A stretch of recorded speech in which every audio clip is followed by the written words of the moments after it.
شروع اللہ کے نام سے جو بڑا مہربان نہایت رحم والا ہے۔ اے پیغمبر صلی اللہ علیہ وآلہ وسلم، لوگوں سے کہہ دو کہ میرے پاس وحی آئی ہے کہ جنوں کی ایک جماعت نے اس کتاب کو سنا تو کہنے لگے کہ ہم نے ایک عجیب قرآن سنا جو بھلائی کا رستہ بتاتا ہے، سو ہم اس پر ایمان لے آئے اور ہم اپنے پروردگار کے ساتھ کسی کو شریک نہیں بنائیں گے۔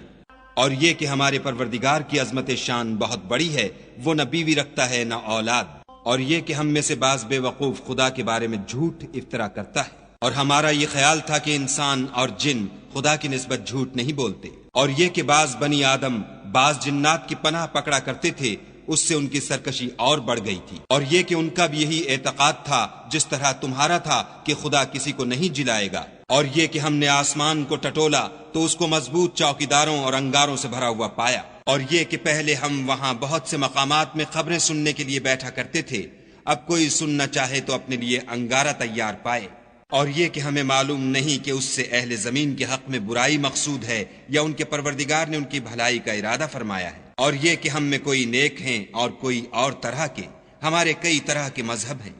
اور یہ کہ ہم نے یقین کر لیا ہے کہ ہم زمین میں خواہ کہیں ہوں خدا کو ہرا نہیں سکتے اور نہ بھاگ کر اس کو تھکا سکتے، اور جب ہم نے ہدایت کی کتاب سنی اس پر ایمان لے آئے، تو جو شخص اپنے پروردگار پر ایمان لاتا ہے اس کو نہ نقصان کا خوف ہے نہ ظلم کا،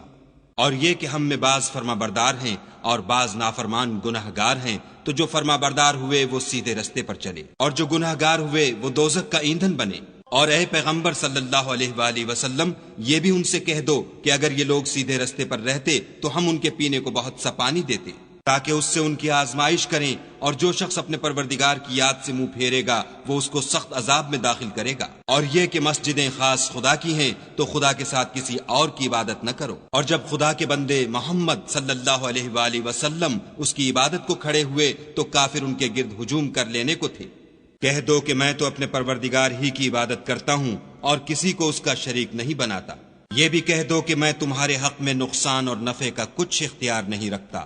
یہ بھی کہہ دو کہ خدا کے عذاب سے مجھے کوئی پناہ نہیں دے سکتا اور میں اس کے سوا کہیں جائے پناہ نہیں دیکھتا، ہاں خدا کی طرف سے احکام کا اور اس کے پیغاموں کا پہنچا دینا ہی میرے ذمے ہے، اور جو شخص خدا اور اس کے پیغمبر کی نافرمانی کرے گا تو ایسوں کے لیے جہنم کی آگ ہے، ہمیشہ ہمیشہ اس میں رہیں گے، یہاں تک کہ جب یہ لوگ وہ دن دیکھ لیں گے جس کا ان سے وعدہ کیا جاتا ہے، تب ان کو معلوم ہو جائے گا کہ مددگار کس کے کمزور اور شمار کن کا تھوڑا ہے۔ کہہ دو کہ جس دن کا تم سے وعدہ کیا جاتا ہے میں نہیں جانتا کہ وہ ان قریب آنے والا ہے یا میرے پروردگار نے اس کی مدت دراز کر دی ہے، وہی غیب کی بات جاننے والا ہے اور کسی پر اپنے غیب کو ظاہر نہیں کرتا، ہاں جس پیغمبر کو پسند فرمائے تو اس کو غیب کی باتیں بتا دیتا